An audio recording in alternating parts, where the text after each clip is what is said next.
But my guest is here, and I want to go to my guest. We are joined with the man himself, Michael Maloof. Good morning. And good morning, my man. How you doing? Okay today? I'm just great. Thank you. Michael Maloof. He is former senior security policy analyst in the Office of Secretary of Defense, author, contributing analyst to various media outlets, and has nearly 30 years of federal service in the U.S. Department of Defense. Michael, thank you for joining me, man. Pleasure. Um, I would say, and you can correct me if I'm wrong, in the last few conversations that we've had on either the issue with Iran or the issue with Russia, you've been more optimistic than I have been on this issue of whether or not they will come to some level of agreement. Trump has put out what I would say laughable peace terms that Russia has completely dismissed as pretty much laughable. On the other side, there seems to be a business tract that the Russians were willing to countenance, but these things seem to have fallen apart in regards to the negotiations. On the other side, with Iran, the U.S. has not even decided on negotiations going forward, has basically blown the fourth level of talks off, has associated everything that the Houthis do with Iran, with talk out of Hegseth that they're going to bomb Iran, with talk out of Netanyahu that they're going to bomb Iran, and with talk out of Donald Trump that the Houthis and Iran are one-to-ones in this kind of back and forth. Give me your take just on the Russia negotiations and the falling apart of these negotiations. And one last thing I want to add to it, the mineral deal.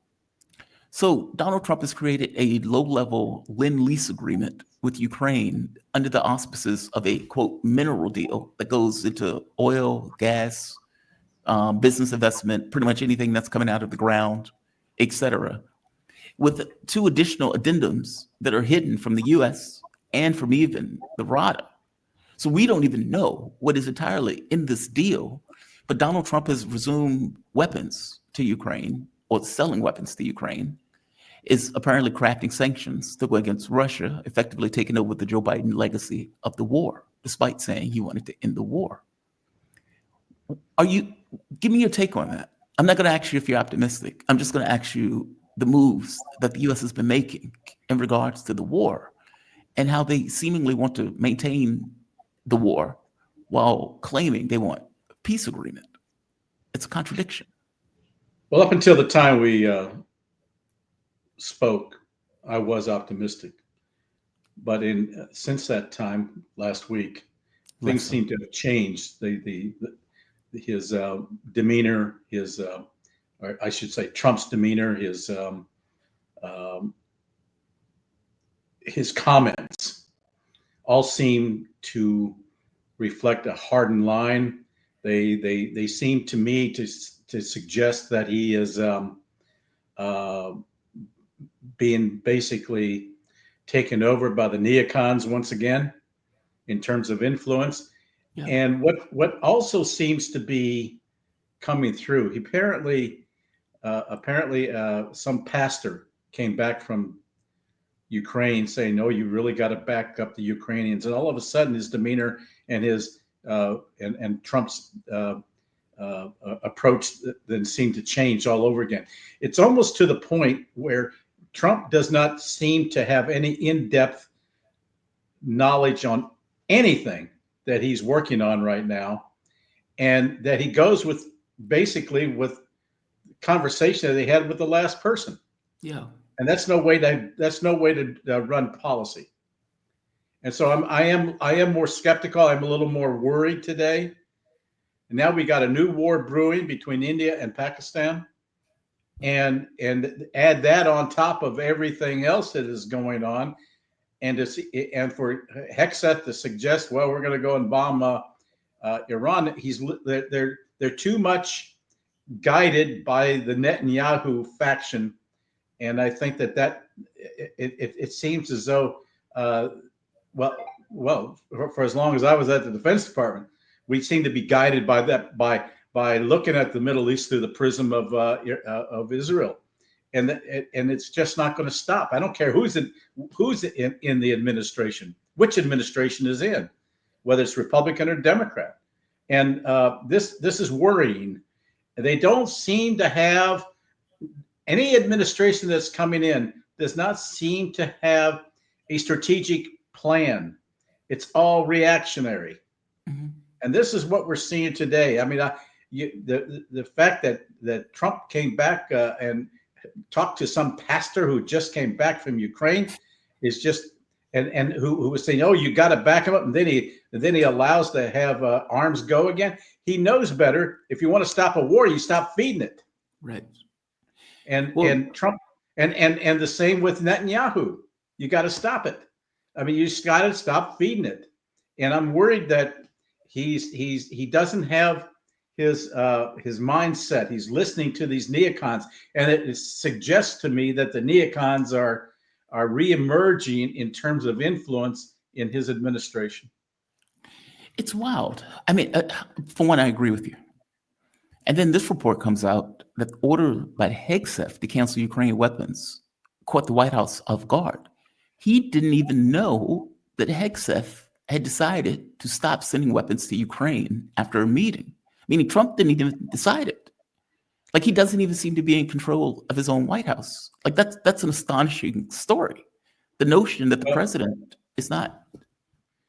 it's my understanding that occurred in January, and we're into April, we're into May now, and since then they've resumed. So Yes, obviously, things changed. Trump And asserted himself. I well, just want to get. Hexeth has been called to the woodshed a few times.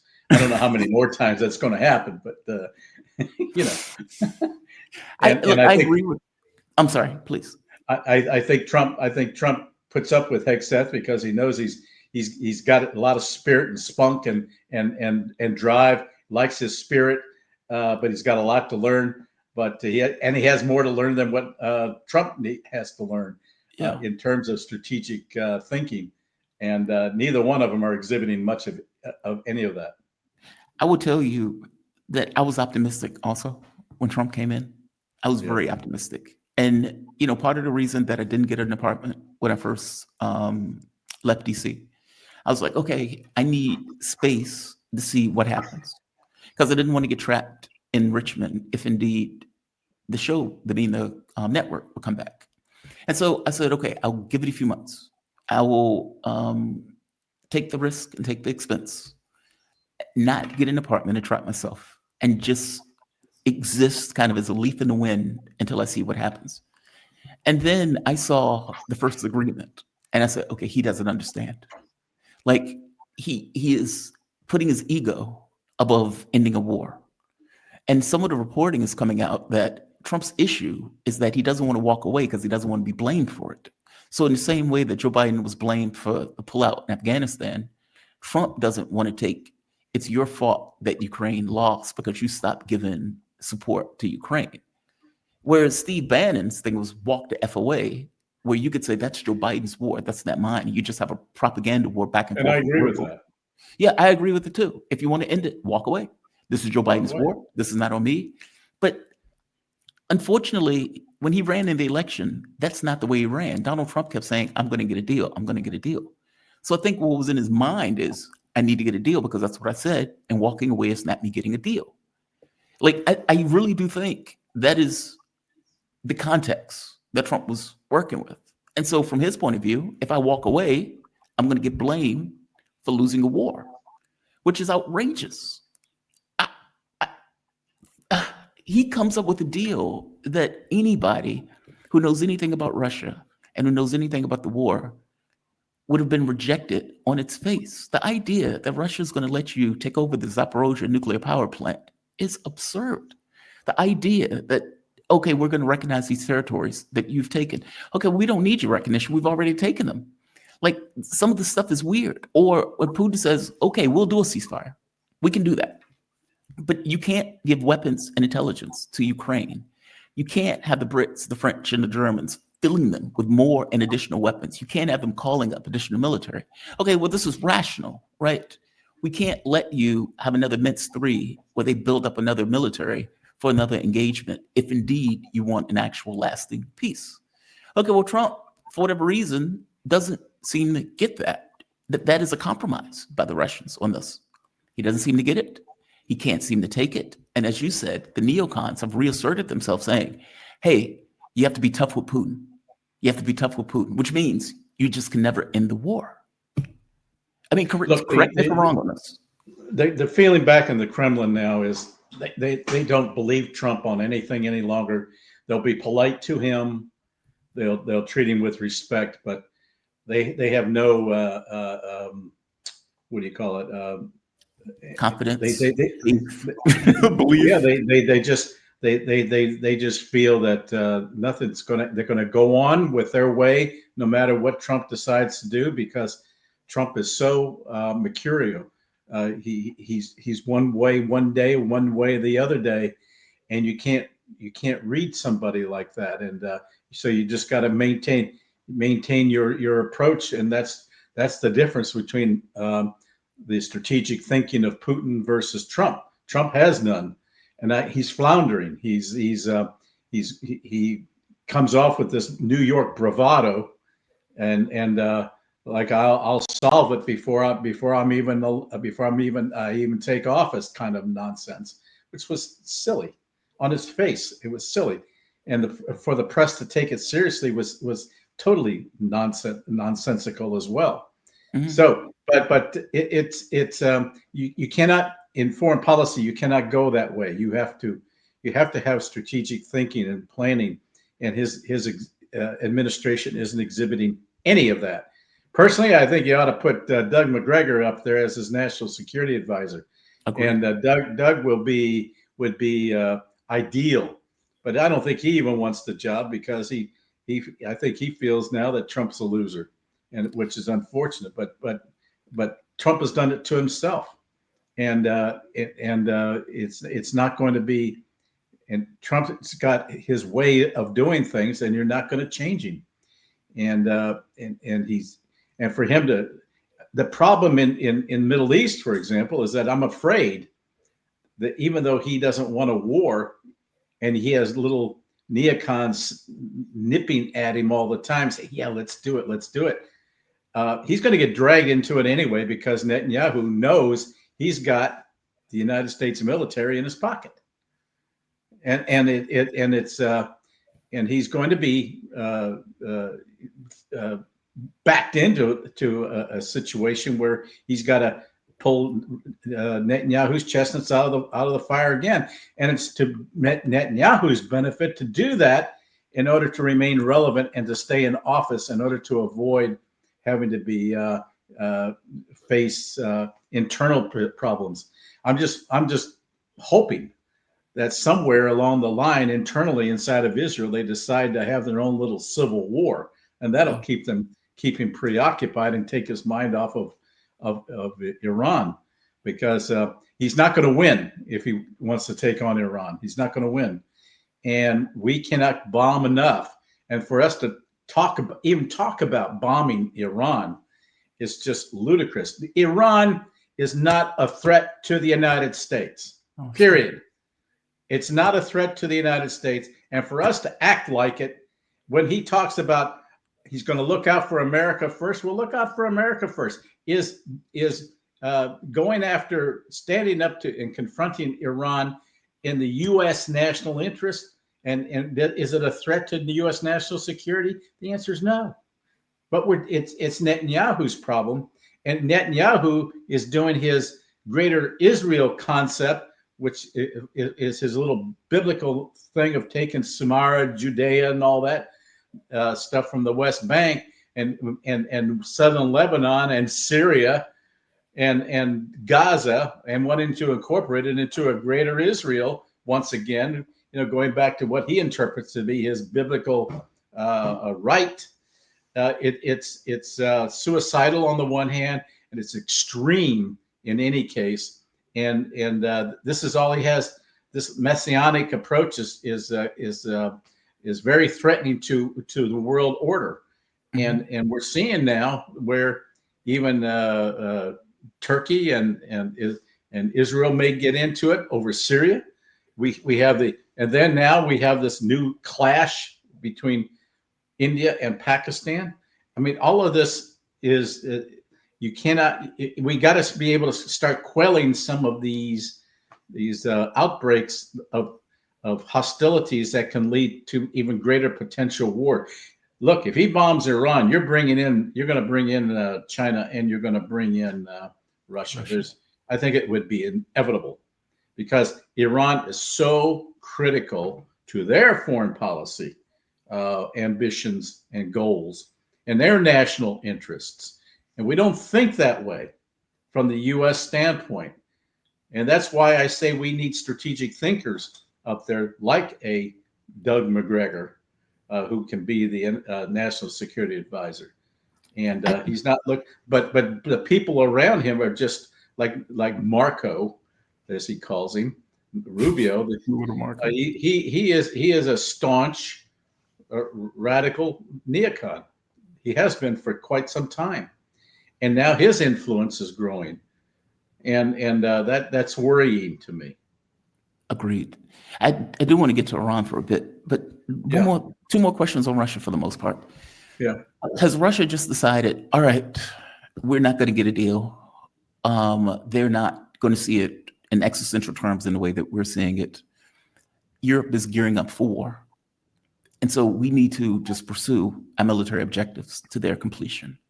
Is that the way they're thinking about it at this point? That all this other stuff don't matter anymore. We don't believe that we're going to get something real out of Europe and the U.S. So I think it's come to that. I think it's come to that. And notwithstanding that, I think Trump still wants a geostrategic relationship with Russia and to renew relationships for other reasons. Mm-hmm. So, particularly in the Arctic, maybe even to work out mineral deals in the portion of Ukraine that Russia now occupies, and to fight terrorism because it's coming back. And this thing in India and Pakistan is illustrative of that. Look, even for Russia and China, that conflict is really critical because it's in their neighborhood. Right. So they've got to quell that. And you got two members there, one of whom is a member of BRICS. And so it's that's part of and also a member of the Shanghai Cooperation Organization. So it's really imperative in their national interest to get that. You see, we got to look at things not only in our own national interest, but what impact would it have on the national interests of these other countries before we start acting in a bravado fashion and wanting to bomb this and take on that. And just as we have Iran out there right now, surrounded by 35 U.S. bases mm-hmm. For deterrence, that deterrence is basically gone. Now they are an Achilles heel, as far as I'm concerned, and they could be attacked if we attack, and the Straits of Hormuz will be shut down. There will be economic, political, and military calamity in the world. Is it even possible for Trump to have a business relationship with Russia while the war is continuing? Because they were relating the two. I know they were like two tracks, but the two tracks were under the model that the war would come to some kind of ceasefire. Is it possible for him to even do business while the war is going? I mean, keep in mind, if he is taking the position that I can't walk away because I'm going to be criticized by the media and by Democrats, then how on earth can he withstand the withering criticism of doing deals with Russia while simultaneously the war continuing? Well, he can. I think because, as he claims, it's not his war. He needs to shut down Ukraine, but at the same time, you have Putin has made a decision. He's going to take and solidify. He doesn't want all of Ukraine. He'll go up to the Dnieper, but he'll probably take Odessa, and that'll be that. But he also, in terms of political deals as opposed to economic deals, he's got his son running around on behalf of Trump International, doing deals and working with Witkoff's son in the Middle East, and so The last thing Trump needs right now in the Middle East is another war. And I think that's why he's put off Netanyahu. And Netanyahu, I think, was actually caught off guard when he sought to open up discussions with Iran when Trump decided to open up discussions, and so it means that hopefully he's able to somehow begin to wean himself from being influenced by Netanyahu entirely. And that's why you're also seeing Iran keeping a low profile, being cool. They're not doing anything to agitate. Even their proxies are not active right now because of this. We're into a critical period, and except for the Houthis, that's yet another issue.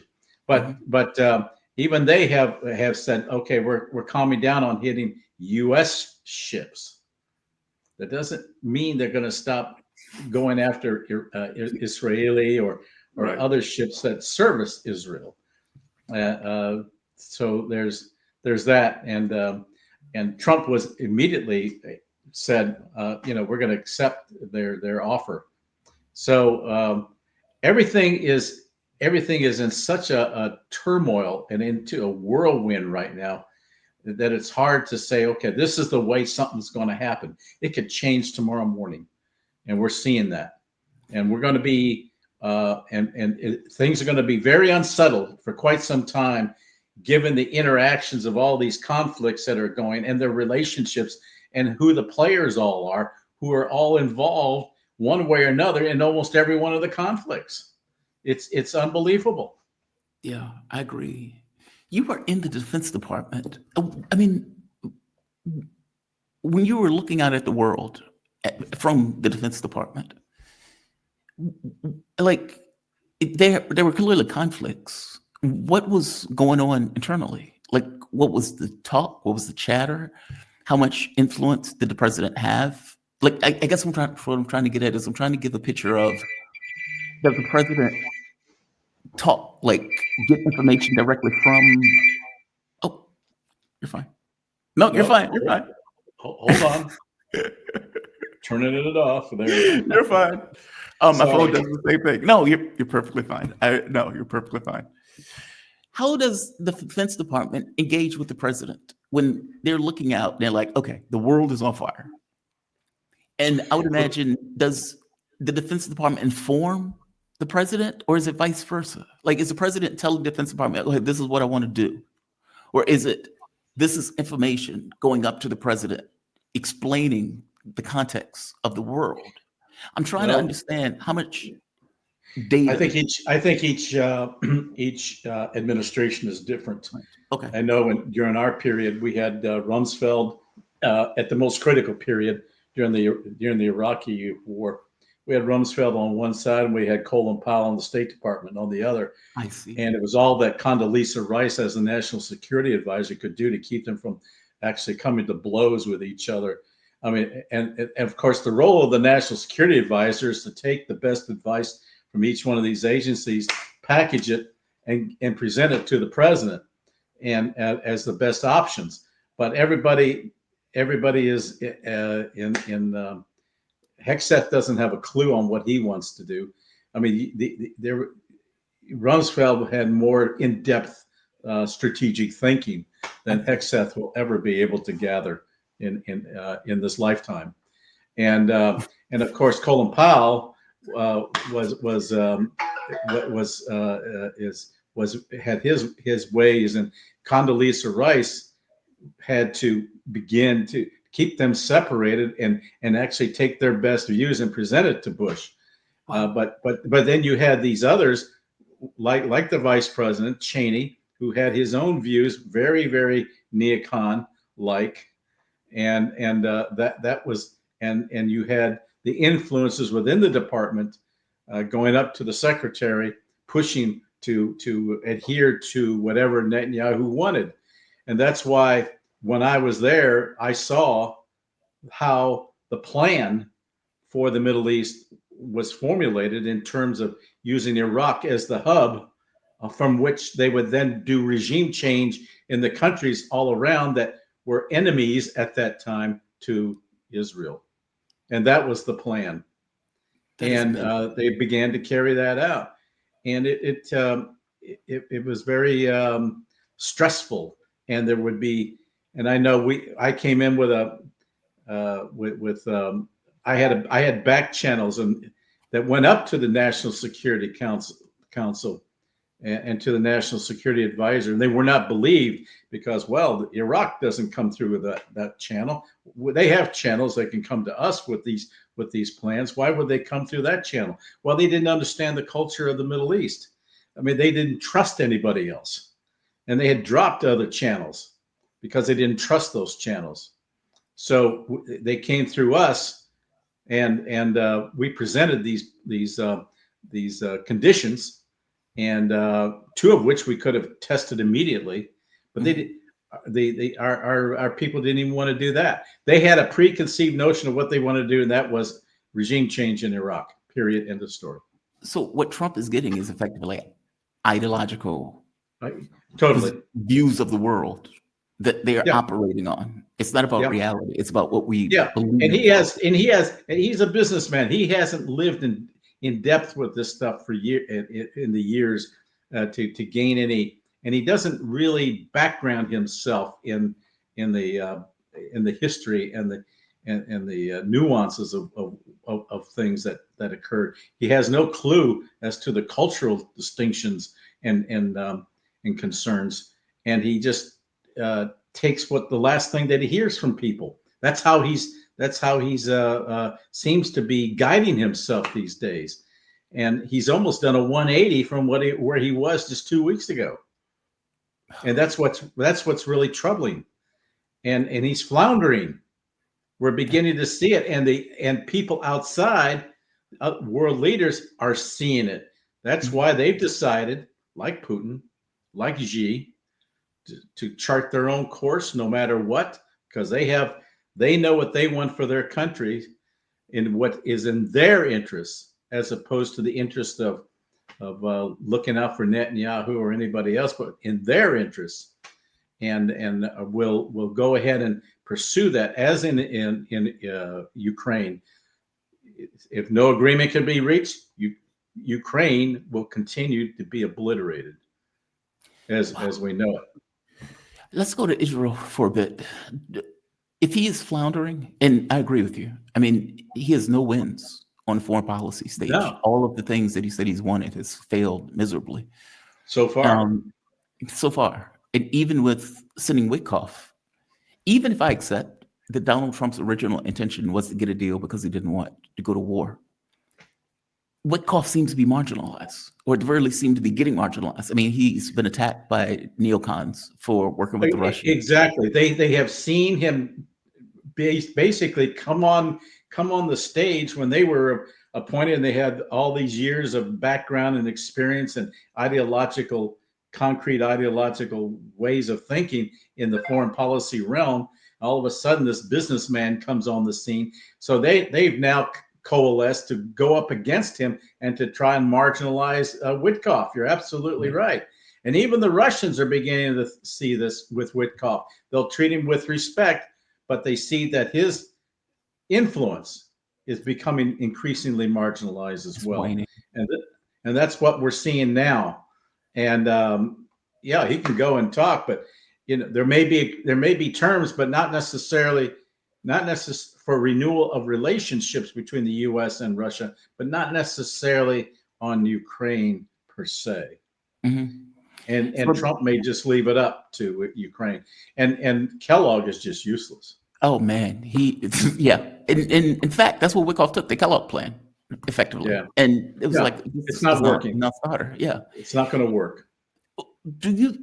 Iran is being very diplomatic. I agree with you. Like the language of the foreign minister, they have taken this kind of diplomatic stance of, okay, well, the negotiations have been postponed.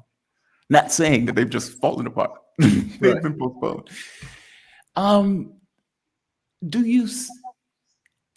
If he is floundering, which I think he is, Netanyahu also sees he's floundering. And the language that Donald Trump has been using traps him on some level. I mean, unless he's willing to walk back off that ledge of we're going to bomb Iran, or unless he's willing to go back on what he had been saying of getting rid of all of their nuclear enrichment. That's a hard cliff to come back from. I mean, granted, Trump could make up a lie and just say, hey, I got what I wanted. The world is great. Well, you That's a see, hell he's of a hardened cliff. his terms in recent days. Just on Exactly. Iran, he's hardened his terms, and that's why you can't. It's a moving target, and even what he doesn't know what he wants. Again, he listened to the last person he spoke to, and now to talk about wanting to do away with all excuse me, with all of their all of their nuclear capacity, which I interpret meaning even their nuclear development programs, which they can legitimately do. They are a signatory to the NPT, but also their missiles. Oh, come on, that's not going to work. Why don't you tell us to get rid of all of our ICBMs as a condition? You know, it's ludicrous. Why would we make demands that we wouldn't even adhere to? You know? Exactly. It's that, which is why some people say this was always the plan. Like, that's why people come to that assessment, because it's like, okay, well, you're making statements that are red lines and that you know are red lines, even going into, because initially it sounded like the goal was, okay, we want to stop them from getting a nuclear weapon. Okay. We want to keep it below a certain threshold. Okay. Both parties can come to an agreement on that. But then it's like, we want the Libyan model. What? We want you to get rid of all of your nuclear enrichment capabilities. We'll give you fuel, or you can get fuel from somewhere else, but we need you to get rid of all of your nuclear enrichment, which was always going to be a no. Iran said that was a no from the jump, and they pointed out we're not moving and afraid of your bullying. So all of the bluster we don't care about, we'll make a deal that is in our best interest. See, this is where I think Trump can really take advantage. Again, thinking strategically, where Trump can take advantage of a renewal relationships with Russia by getting the Russians to agree to work with Iran and to recognize the reality that they are entitled to at least a nuclear reactor, but maybe enrichment at a much lower level. They take the extra 60%, maybe store the centrifuges that go up to 60, 90%. They got some that can do 90, by the way, Yeah. and 90% enrichment. And start working with people rather than being confrontational all the time. Start thinking strategically. They're not doing that, and you're not. And they do have legitimate medical reasons to even to go up to 60 if they want to, because of for medical research purposes. At least 20 they can do. They're entitled to. They should be entitled to 3.7 something percent. That's nonsense. They are entitled to do things for the development in their own countries. And if you have countries such as Russia and China, even China doesn't want to have them to have a. They are a threat. Iran is a threshold country. There's no question about it. If they wanted to go into production, they probably could. I think it would take longer than 2 weeks. I got to tell you. I mean, I don't assess that Iran, for example, has the miniaturized capability of a nuclear weapon to put it on the head of a missile. Right. I haven't seen any evidence of that capability. That's an entirely different technology. But they can make a nuclear weapon. The delivery system is going to be key. Yeah. But again, miniaturization. This is, however, is where the North Koreans can help. The Iranians. They have learned to miniaturize. And there is a history of North Korea and Iran assisting each other, at least in the missile development program and in some nuclear exchanges. And if the Iranians really wanted a bomb, they could probably get a half dozen of them from North Korea tomorrow. Michael Maloof, my man, always appreciate you joining me, man. I really appreciate these conversations. I learn something every time we talk. It's gotten darker. I like I said, I started this far more optimistic, and my optimism has just been diminishing month. Wake up after and month. smell the coffee. Yeah, pretty much. Michael Okay, Maloof, thanks, former everyone. senior security policy analyst in the Office of Secretary of Defense, author, and regular contributing analyst on RT and other media outlets. He has nearly 30 years of federal service experience in the U.S. Department of Defense. Michael, you have a fantastic day, man. Thank you for this. Thank you, Jamal. You have a good one. You All